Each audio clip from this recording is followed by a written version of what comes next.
नमस्कार. आजच्या या ऑनलाईन वर्गामध्ये सर्व प्रिय विद्यार्थी आणि विद्यार्थींचं मी रमेश उमाटे, सहशिक्षक मंगळूर प्रशाला अक्कलकोट सहर्ष स्वागत करतो. विज्ञान आणि तंत्रज्ञान इयत्ता 9वी भाग 1 या भागामधील प्रकरण क्रमांक 1 गतीचे नियम या प्रकरणातील भाग क्रमांक 1 आपण पाहिलेला आहे. तर पहिल्या भागामध्ये आपण महत्त्वाचे असे गुणधर्म पाहिलेले आहोत. त्यामध्ये गतीचे नियम, अंतर व विस्थापन, त्याचप्रमाणे चाल आणि वेग, एकरेषीय एकसमान गती व नैकरेषीय समान गती असे महत्त्वाचे घटक आपण पहिल्या भागामध्ये पाहिलेले आहे.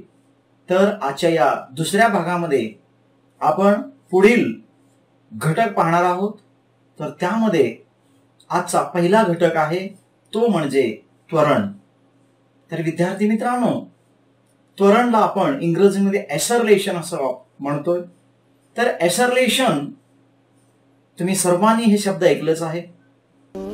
जेव्हा आपण मोटारसायकल चालवतो तेव्हा आपण काय करतो, ॲसरलेटेड करतो गाडी. म्हणजेच आपण ॲसरलेशन वाढवतो, म्हणजे गाडीचा वेग वाढतो. तर गाडीचा जो वेग वाढतो म्हणजे वाढलेला वेग म्हणजेच काय आहे, तर त्वरण आहे. तर आपण त्या त्वरणासंबंधी अभ्यास करत असताना एक उदाहरण पाहूया. तर इथं सोबत दिलेला एक आकृती पाहतोय आपण. त्यामध्ये 1 मीटर लांबीचे एक पन्हाळे आणि त्याच्यासोबत एक छोटा चेंडू घ्यायचा आहे आपण. तर त्या आकृतीत दाखवल्याप्रमाणे त्या पन्हाळ्याचे एक टोक जमिनीवर टेकवायचं आहे आणि दुसरं जे टोक आहे ते काही उंचीवर आपण फिक्स करायचंय किंवा धरायचंय, जेणेकरून घसरगुंडीप्रमाणे ते दिसलं पाहिजे. तर चेंडू काय करायचा आहे, पन्हाळ्याच्या उंच भागाकडून सोडून द्यायचा आहे. तो चेंडू खाली येत असताना त्याच्या वेगाचे तुम्हाला निरीक्षण करायचंय. तर चेंडू वरून खाली येत असताना वेग हा सर्व ठिकाणी सारखाच होता का, त्याच्या सुरुवातीला, मध्ये आणि शेवटी त्याच्या वेगामध्ये काय फरक झाला हे तुम्ही नक्की सांगू शकाल. तर जेव्हा आपण हे निरीक्षण केलं त्यात असं आपल्याला दिसलं की सुरुवातीला त्या चेंडूचा वेग 0 होता, नंतर त्याचा वेग मध्यात आल्यानंतर वाढत गेला आणि तो तसाच वाढत वाढत परत शेवटी जमिनीजवळ आल्यानंतर त्याचा वेग कमी झाला. म्हणजेच त्याचा वेग हा सुरुवातीस वाढत वाढत जातो.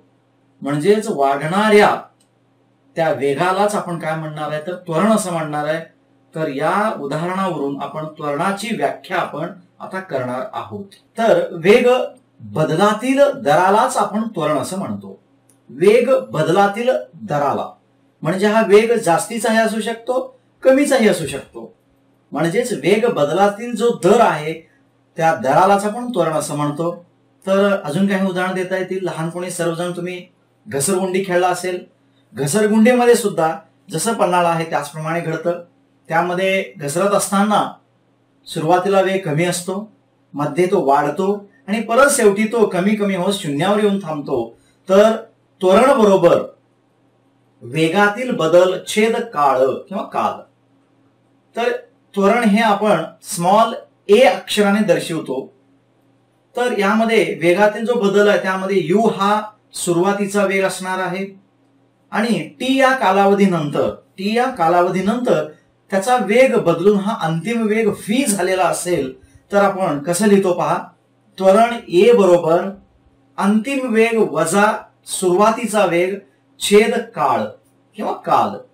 तर त्वरणला ए मानल्यानंतर ए बरोबर v वजा u छेद टी असं आपल्याला सूत्र मिळतं. तर त्वरणाचं सूत्र काय आहे, ए बरोबर v वजा u छेद टी. मग त्याचं एकक काय, त्वरणाचे एकक कसं काढायचं. तर आपल्याला माहित आहे अंतिम वेग वजा सुरुवातीचा वेग म्हणजे वेग छेद काळ असं आहे. वेगाचं सूत्र मीटर छेद सेकंद असं आहे आणि काळचं परत एकक सेकंदच आहे, म्हणून मीटर छेद सेकंद परत छेद सेकंद म्हणून त्वरणाचे एकक मीटर पर सेकंड वर्ग असं आपल्याला मिळेल. तर ऍसरलेशन म्हणजेच त्वरण हे परत सदिश राशी आहे. तर त्याचे दोन प्रकारचे त्वरण असू शकतात. पहिला प्रकार असा आहे, जर समान कालावधीमध्ये वेगामध्ये समान असा बदल होत असेल तर त्याला एक समान त्वरण असं म्हटलं जातं. समान कालावधी आणि समान बदल तर त्याला आपण एक समान त्वरण म्हणायचं. जर समान कालावधी आहे पण वेगामध्ये मात्र असमान बदल होत असेल तर त्याला आपण नैक समान त्वरण असं म्हणतोय. म्हणजेच प्रत्येक 5-5 मिनिटांनी तुमचा वेग हा 5-5 किलोमीटरने वाढत असेल तर ते एक समान वेग आणि कालावधी सुद्धा समान आहे, त्याला आपण एक समान त्वरण असं म्हणतोय. जर समान कालावधी 5-5 मिनिटाने जर वेगातला बदल हा 5, 7, 9 असा वेगवेगळ्या पद्धतीने बदलत असेल तर त्याला आपण नैक समान त्वरण असं सुद्धा म्हणतो. तर त्वरणाचे मुख्यत्वे करून 3 प्रकार आहेत, धन त्वरण, ऋण त्वरण व शून्य त्वरण. तर धन त्वरण कशाला म्हणायचं? समजा तुमच्याकडे एक सायकल आहे आणि त्या सायकलवर तुम्ही बसलेले आहात. तर त्या सायकलचा सुरुवातीचा वेग आता 0 आहे आणि तुम्ही जेव्हा पायडल मारता तेव्हा त्याचा वेग वाढतो. म्हणजेच तो वाढलेला वेग जर वाढला तर ते काय असू शकतं? धन त्वरण असतं. म्हणून आपण त्याची व्याख्या असं करतोय, एखाद्या वस्तूचे त्वरण हे धन कधी असतं? जेव्हा एखाद्या वस्तूचा वेग वाढतो तेव्हा ते त्वरण काय असतं? धन त्वरण असतं. आता ऋण त्वरण कशाला म्हणायचं? ऋण त्वरणाला अवत्वरण किंवा मंदन असंही म्हटलं जातं. समजा सायकल तेच आहे, त्या सायकलवर वेगात एक मुलगा येतो आहे आणि पुढे स्पीड ब्रेकर आहे किंवा खड्डा असेल तर तो ब्रेक अप्लाय करतो, तेव्हा ती जी सायकल आहे ती थांबवली जाते, त्याचा वेग कमी होतो. वेग कमी झाला म्हणजेच काय झालं? ते ऋण त्वरण किंवा अवत्वरण. तर त्याची व्याख्या पाहूया आपण आता.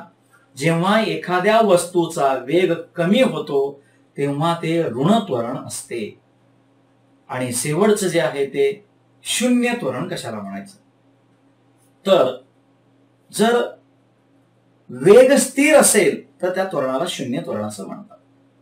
म्हणजेच तुम्ही एका वेगाने येत आहात आणि त्याच वेगाने पुढे गेलात काही वेळासाठी, समान कालावधीमध्ये समान म्हणजे तुमचं वेगामध्ये काहीच बदल झालेला नाहीये, तर त्याला आपण काय म्हणतो? शून्य त्वरण असं म्हणतो. म्हणजे वेगामध्ये जास्तीचंही बदल नाही आणि कमीचंही बदल नाही, जास्तही नाही किंवा कमी नाही, त्याला आपण शून्य त्वरण असे म्हणतो. तर अशा रीतीने 3 त्याचे हे असे वेगवेगळे प्रकार आपल्याला देता येतात. तर इथं त्वरणाचा अभ्यास आपण व्यवस्थितरित्या केलेला आहे. त्यानंतर आपण पुढील भागाकडे जातोय. तो पुढील भाग म्हणजेच आपण मागे आताच एक समान गती, नैक समान गती पाहिलेला आहे. तर ते समजा जर आपण आलेख काढायचा प्रयत्न केला तर आकृती दिल्याप्रमाणे अंतर व काळ असा त्याचा आलेख काढला तर एक समान गतीसाठी जेव्हा आपण विचार करतो त्याच्या किमती दिलेल्या तिथं वेळ आणि अंतर. वेळ हे सेकंदामध्ये आहे आणि अंतर हे मीटरमध्ये दिलेलं आहे. 0 सेकंदामध्ये 0 अंतर कापलेलं आहे. 10 सेकंदामध्ये 15 मीटर, 20, 30, 40, 50, 60, 70 असे समान कालावधीसाठी 10 सेकंदामध्ये अंतर जे कापलेलं आहे ते समान आहे. म्हणजे 15 दुनी 30 म्हणजेच 15-15चा फरक आहे. जेव्हा आपण त्याचा आलेख काढतो तो अंतर व आलेख याच्यातला ग्राफ किंवा त्याला आपण आलेख समानुपाती असतो. समानुपाती म्हणजेच त्यांच्यातला जो आलेख आहे तो काय असतो? स्ट्रेट लाईन म्हणजे सरळ असतो. आणि तो कुठून गेलेला असतो? तर तो त्या दोघांच्याही म्हणजे एक्स ऍक्सिस आणि वाय ऍक्सिस जे काय म्हणतो त्याला आपण ओरिजिन म्हणतो त्याच्यातून तो गेलेला असतो आणि तो ग्राफ किंवा तो आलेख हा सरळ असतो. तर त्याचप्रमाणे हे जेव्हा एक समान गतीसाठी आपण काढतो, नैक समान गतीसाठी सुद्धा बघूया. नैक समानसाठी आपण आलेख बघतोय. तर नैक समानसाठी परत अंतर व काळ याचा आलेख आपण इथं पाहतोय. त्यामध्ये सारणी जे दिलेली आहे त्यामध्ये जर पाहिल्यानंतर असं लक्षात येतं तिथे वेळ आणि अंतर यामध्ये वेळ जे दिलेला आहे 5, 10, 15 असे 35 पर्यंत म्हणजे 5-5 सेकंदाचा फरक आहे. पण अंतर जे आहे ते अंतर मात्र समान नसून त्याच्यामध्ये 7 आणि 5 12 म्हणजे 5चा फरक आहे, पुढे 8चा फरक आहे. तो समान कालावधीमध्ये समान अंतर कापत नसल्यामुळे त्याला नैक समान गती म्हणतोय. आणि इथे जेव्हा आपण त्याचा ग्राफ काढायचा प्रयत्न करतो तेव्हा ते गती नैक समान असल्यामुळं त्याचा जो आलेख येणार आहे तो सरळ रेषा येणार नसून तो वक्राकार असणार आहे किंवा तो कर्व असा ग्राफ येणार आहे. आता यानंतर आपण महत्वाचे असे गतिविषयक समीकरण होतोय. तर 3 गतिविषयक समीकरण आहेत.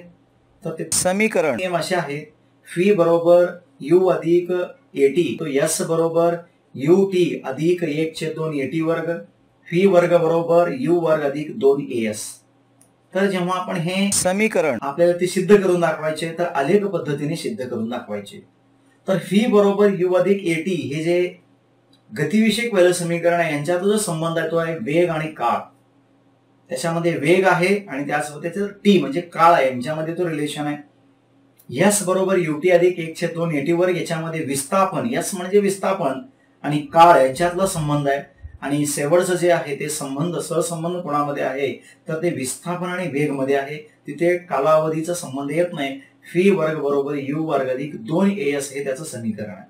तर आपण आता आलेख पद्धतीने पाहत असताना पहिला प्रकार जो बघणार आहे त्यातला गतिविषयक पहिला नियम तो आहे वेग काल संबंधाचे समीकरण. तर तो आपण पाहूया. तर सोबतच्या आकृतीमध्ये आपण पाहू शकतो एक्स ऍक्सिस आणि वाय ऍक्सिस म्हणजे एक्स अक्ष आणि वाय अक्ष दिलेला आहे. त्यामध्ये एक वस्तू यू या ठिकाणी आहे, डी या ठिकाणी आहे. डी या ठिकाणी एक वस्तू आहे आणि त्याचा सुरुवातीचा वेग जो आपण वस्तूचा सुरुवातीचा वेग आपण यू मानणार आहे. एक समान त्वरणित गतीने गतिमान असलेल्या या वस्तूच्या वेगातील कालानुसार होणारा बदल आपण आलेखाच्या साहाय्याने पाहतोय. तर ह्या दिलेल्या आलेखामध्ये आपण पाहू शकतो तर डी या ठिकाणी ती वस्तू आहे आणि त्याचा सुरुवातीचा वेग यू आहे. ती वस्तू गतिमान झाली तर त्या वेळेनुसार वस्तूचा वेग हळूहळू वाढत जातो व टी या कालावधीनंतर, टी म्हणजे कालावधी आहे, तर त्या वस्तूचा वेग वाढत वाढत जाऊन बी या बिंदूपाशी ती वस्तू पोहोचते. तर ते सगळं आलेखामध्ये तुम्हाला दिसत आहे. तर त्यामध्ये आपण बघूया कोणासाठी काय त्यांनी केलेलं आहे.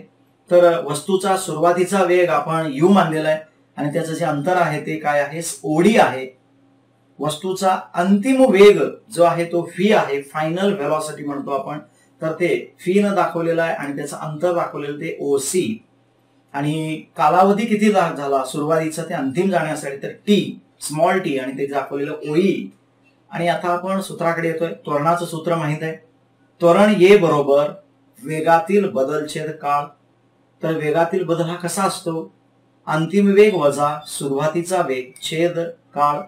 तर आपण त्याची किमती टाकूया. अंतिम वेगला ओसी मानलेला आहे आणि सुरुवातीचा वेग जो आहे तो ओडी आहे छेद टी. मग आपण इथं किमती टाकल्यानंतर ए बरोबर तुम्हाला काय मिळेल ओसी वजा ओडी छेद टी. जेव्हा आपण आलेख पाहतो त्या आलेखामध्ये पाहिल्यानंतर लक्षात येतं ओसी मधून जेव्हा ओडी वजा करतो तुम्हाला सीडी मिळतं. तर तुम्हाला काय मिळेल मग ए बरोबर सीडी छेद टी. म्हणून सीडी बरोबर ए गुणिले टी म्हणजे एटी. याला आपण नंबर 1 देतोय. आता त्यानंतर आपण काही काय म्हणतो आपण त्याला कृती करूया. बी या बिंदूमधून काय करायचं आहे वाय एक्सिसला समांतर रेषा काढूया. ती रेषा काय करेल एक्स ऍक्सिस ई बिंदूत छेदेल आणि त्यामुळे डी या बिंदूतून एक्स अक्षास दुसरी एक समांतर रेषा काढूया आणि ती रेषा बीई या रेषेस ए बिंदूत छेदते.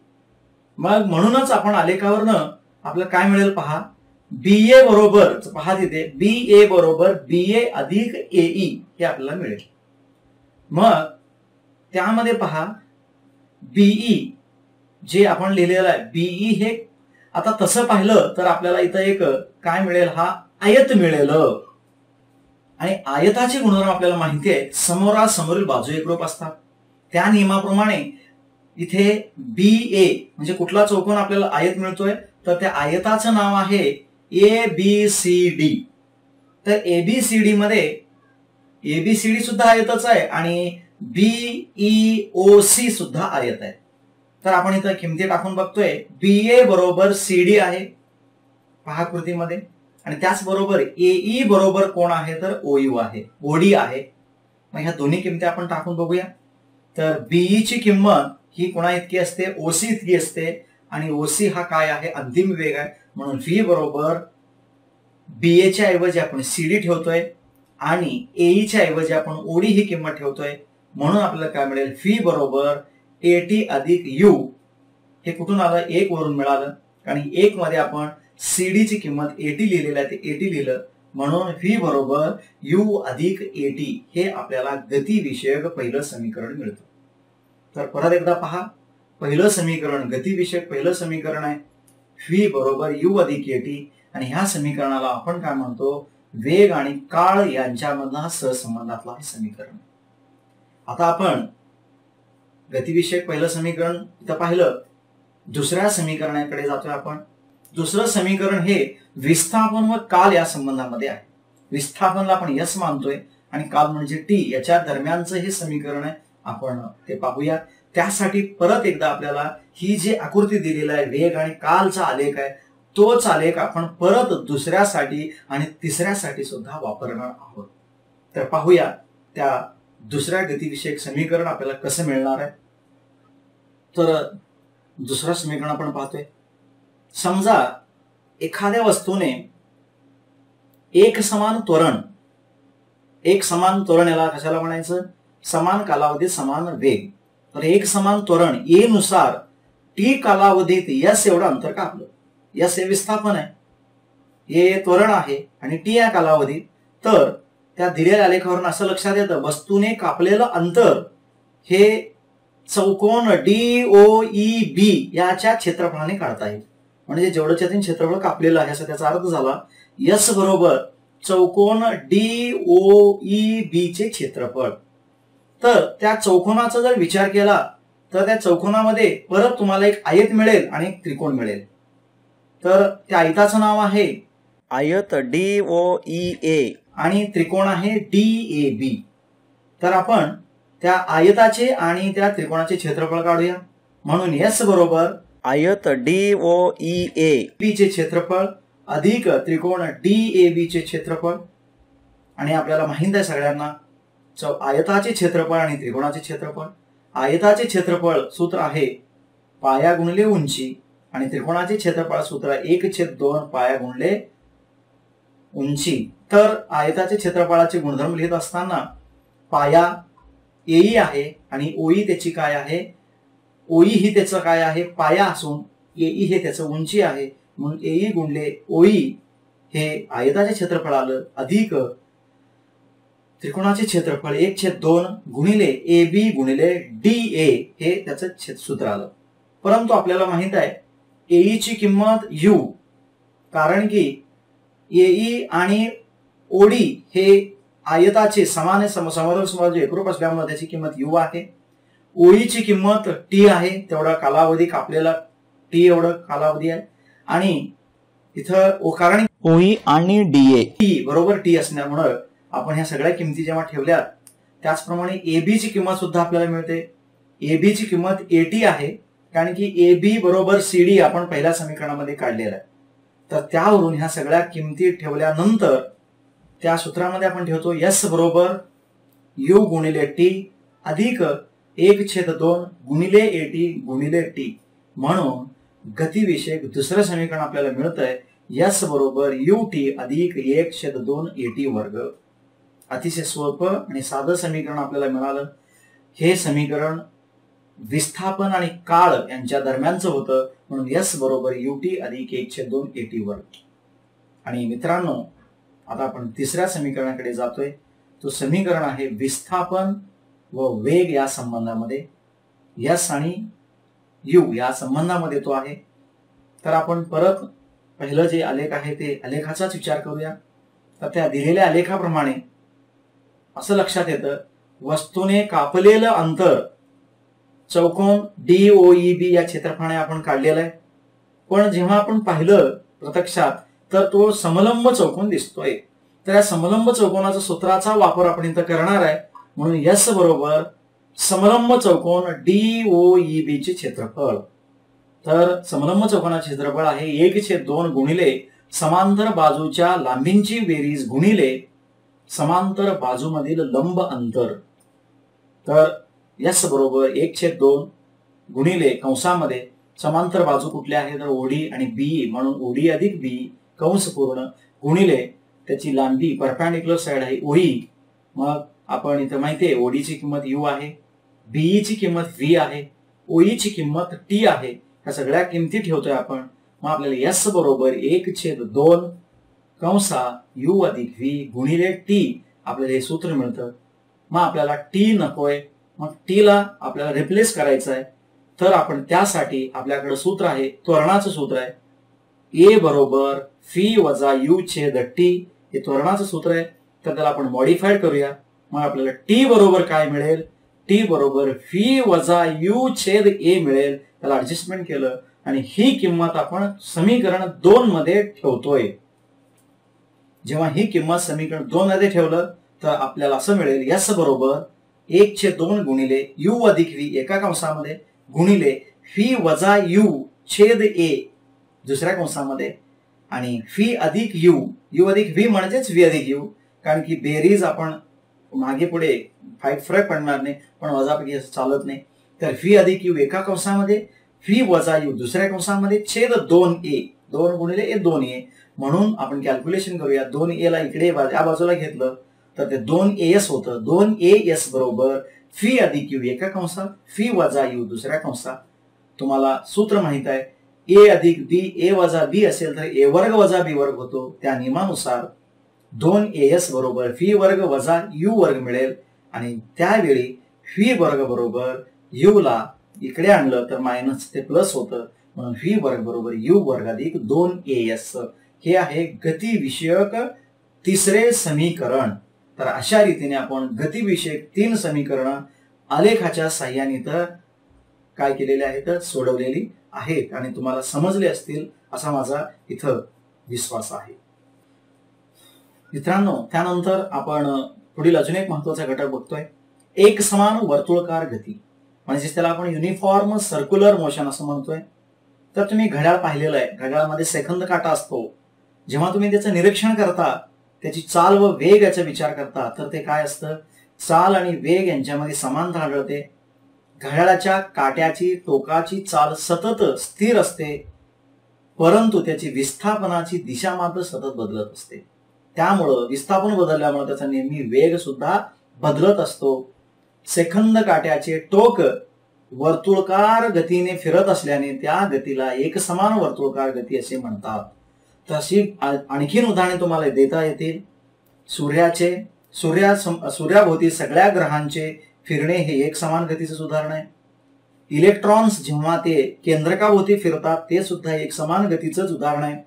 तर चंद्र हे पृथ्वीभोवती फिरतं हे सुद्धा एक समान गतीचंच उदाहरण आहे. अशी अनेक उदाहरणं आपल्याला देता येतील. तर त्यानंतर आपण अजून 1-2 उदाहरणं पाहूया. आकृतीत दिल्याप्रमाणे एक चौरसाकृती काढलेली आहे. त्या चौरसाकृती मार्गावर एका बाजूच्या मध्यभागी एका बिंदूवर पेन्सिल ठेवून एक फेरी पूर्ण करा.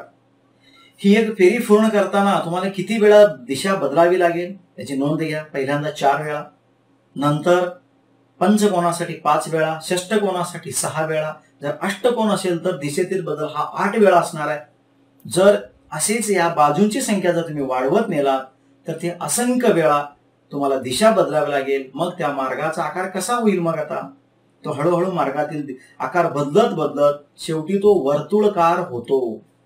म्हणूनच आपण आता इथं एक समान गती, वर्तुळकार गती कशाला म्हणतात ते पाहूया. जेव्हा वस्तू स्थिर चालीने वर्तुळकार मार्गाने गतिमान होतो तेव्हा वेगामध्ये होणारा बदल फक्त गतीची दिशा बदलल्याने होतो. बघा, जेव्हा तो स्थिर चालीने वर्तुळकार फिरत असतो तेव्हा त्याचा वेगामध्ये जो होणारा बदल आहे पहा, तो जो वेगामध्ये होणारा बदल फक्त कशामुळे होतो, दिशा बदलल्यामुळे. सारखं ते कंटिन्युअसली दिशा बदलतं म्हणून त्याच्या वेगात बदल होतो, त्यामुळे तो त्वरित होतो. पहा, जेव्हा एखादी वस्तू एक समान चालीने, समान चाल आहे, चालीमध्ये बदल नाही, तर जेव्हा एखादी वस्तू एकसमान चालीसह वर्तुळकार मार्गाने जाते तेव्हा त्या गतीला एकसमान वर्तुळकार गती असे म्हणतात. तर एकसमान गतीने चालणारे गोफणीतील दगड जेव्हा आपण गोल गोल फिरवतो तेव्हा तो सुद्धा एकसमान गतीने जातो. सायकलच्या चाकावरील कुठल्याही बिंदू पहा तुम्ही, सायकलचं चाक आहे ते सुद्धा एकसमान गतीनेच फिरत असतं. तर त्याच्यासाठी आपलं सूत्र काय, चाल बरोबर परीघ छेद काल. परीघ म्हणजेच ते एकसमान वर्तुळकार जे आहे त्या वर्तुळाचं परीघ काढायचं आहे आणि ते सूत्र आहे 2 पाया आणि त्याला लागणारा कालावधी टी मानलं तर फी बरोबर 2 पाय आर छेद टी हे त्याचं सूत्र आपल्याला मिळतं. तर एक वर्तुळकार एकसमान गतीचे उदाहरण तुम्हाला आत्ता सांगितलं, तर विविध उदाहरणं देता येतील तुम्हाला. तर आत्ताच मी सुरुवातीलाच त्याची उदाहरणं तुम्हाला दिलेली आहे. या व्यतिरिक्त तुम्ही अजून उदाहरणे शोधण्याचा प्रयत्न करा आणि आपल्या वहीत ते लिहून काढा. तर एकसमान गतीचं वर्तुळकार गतीने फिरत असताना त्याची दिशा नेमकी कशी असते हे सुद्धा महत्वाचं आहे. त्यासाठी एक आपण उदाहरण पाहूया. तर चकती माहिती आहे तुम्हाला, तर तुम्हाला सीडी प्लेअर सुद्धा माहिती आहे. ती सीडी प्लेअर कसं घर फिरत असतं पहा. त्याच्यावर तुम्ही 5 रुपया जर समजा नाणं ठेवलं तर ते घर फिरत जातं बरोबर. आणि ते फिरल्यानंतर एका दिशेला ती एका बिंदूतून काय होते, बाहेर कोणत्या तरी दिशेने बाहेर फेकली जाते. तर ती जी दिशा आहे ती दिशा कुठली असते, जेव्हा ती वर्तुळकार फिरत फिरत फिरत काय होते एका दिशेने बाहेर फेकली जाते, ती दिशा लंब असणाऱ्या स्पर्शिकेच्या दिशेने जाईल. म्हणून त्याची दिशा काय असते, ती दिशा त्या त्रिज्येला लंब असते. म्हणून नाणे वर्तुळकार दिशेने फिरत असताना गतीची दिशा प्रत्येक बिंदूपाशी बदलत असते. तर त्या वर्तुळकार गतीने फिरणाऱ्या वस्तूचे जी दिशा आहे ती लंब वर्तुळकार असते. आणि ती आत्ताच आपण जे पाहिलेलं आहे एक समान वर्तुळकार गती, याच्यावर आधारित आपण उदाहरण आता पाहणार आहोत. समजा एक खेळाडू वर्तुळकार मार्गावरून धावताना 25 सेकंदामध्ये 400 मीटरचं तो अंतर दाहून पुन्हा सुरुवातीच्याच ठिकाणी परत होतो जिथे होता तिथे. तर त्यावरून त्याचा सरासरी चाल व सरासरी वेग आपल्याला काढता येईल का? साधं सरळ आहे. तर त्याने एकूण आक्रमलेलं अंतर किती, 400 मीटर आहे. पण जेव्हा तो एक फेरी मारतो आणि परत तिथेच येतो म्हणजे त्याचं प्रत्यक्षात झालेलं विस्थापन काहीच नाही. म्हणजे कारण की तो ज्या ठिकाणी गेला त्या ठिकाणी चालाय. आरंभ आणि अंतिम बिंदू एकच आहे म्हणून त्याचं एकूण विस्थापन 0 मीटर आहे. पण त्याचं चाल आपण काढतोय, त्याचं चाल बरोबर आणि त्याला एकूण लागलेला वेळ 25 सेकंद आहे. तर सरासरी चाल कसं काढणार आपण, तर त्याने एकूण अंतर किती आक्रमलं ते अंतर छेद त्याला लागलेला वेळ म्हणून 400 छेद 25 काढलं तर 16 उत्तर येतं. 25 न भागलं तर 16 मीटर पर सेकंड त्याचं उत्तर येतं. म्हणजे एका सेकंदाला तर 16 मीटर त्या सरासरी चाल मिळाली. आणि आपल्याला वेग काढायचा आहे. वेगाचं सूत्र आपल्याला माहिती आहे, विस्थापन छेद काळ. विस्थापन 0 भागिले 25. कोणत्याही संख्येने 0ला भागलं तर त्याचं उत्तर 0 येतं. या नियमाप्रमाणे 0 मीटर पर सेकंड हे त्याचं काय आहे, सरासरी वेग आहे. अजून एक आपण उदाहरण पाहूया. एक विमान आहे ते 3.2 मीटर पर सेकंड स्क्वेअर या त्वरणाने 30 सेकंद धावपट्टीवर धावल्यानंतर हवेत झेपावते. म्हणजेच ते विमान आता जाणार आहे, मग ते फक्त 3.2 मीटर पर सेकंड स्क्वेअर या त्वरणाने 30 सेकंद धावपट्टीवर आहे आणि तिथून ती वर झेपावणार आहे. तर विमानाने हवेत झेपण्यावर किती अंतर पार केलं असेल, तर त्या विमानाने हवेत झेपण्यापूर्वी किती अंतर पार केलं असेल. तर बघूया. त्याचं त्वरण आहे 3.2 मीटर पर सेकंड स्क्वेअर. लागलेला वेळ 30 सेकंदात झालेला आहे. त्याचं सुरुवातीचा वेग 0 कारण की ते अजून धावपट्टीवर निघाले. तर आपण त्याचं किती विस्थापन किंवा त्याचं किती अंतर पार केलं ते काढतोय आपण. तर ए बरोबर 3.2, टी बरोबर 30 सेकंद आणि यू बरोबर 0, एस बरोबर क्वेश्चन मार्क. सूत्र आहे समीकरणाचे गतिविषयक. आता इथं कसं काढणार बघा. विस्थापन हा शब्द आलाय आणि टाइम पण आलेला आहे. विस्थापन आणि वेळ याच्या संबंधाचं सूत्र आहे ते दुसरं. तिसऱ्यामध्ये विस्थापन आहे पण टाइम नाही. पहिल्यामध्ये वेग आहे पण विस्थापन नाही. मग यामुळे आपल्या लक्षात काय येतं, तर तिथं समीकरण गतिविषयक दुसरं समीकरण पाहतोय. एस बरोबर यूटी अधिक 1/2 एटी वर्ग. किमती टाकतोय आपण. यू ची किंमत 0 आहे. 0 गुणिले 30 अधिक 1/2 गुणिले 3.2 गुणिले 30चा वर्ग. 0 गुणिले 30 म्हणजे 0 होणार आहे. म्हणून S बरोबर 0 अधिक 1440 म्हणून 1440 मीटर हे त्याचं उत्तर आलं. म्हणजे ते विमान हवेत झेपावण्यापूर्वी त्या धावपट्टीवर 30 सेकंदामध्ये 3.2 मीटर पर सेकंड स्क्वेअर या त्वरणिताने 1440 मीटर म्हणजे जवळपास 1.5 किलोमीटर अंतर हे कापतं. तर अशा रीतीने आपण याची काही उदाहरणं पाहिलेली आहेत. तर विद्यार्थी मित्रांनो, तर आपण या दुसऱ्या भागामध्ये इथंच थांबतोय. तोपर्यंत सगळ्यांना शुभेच्छा देतोय. धन्यवाद.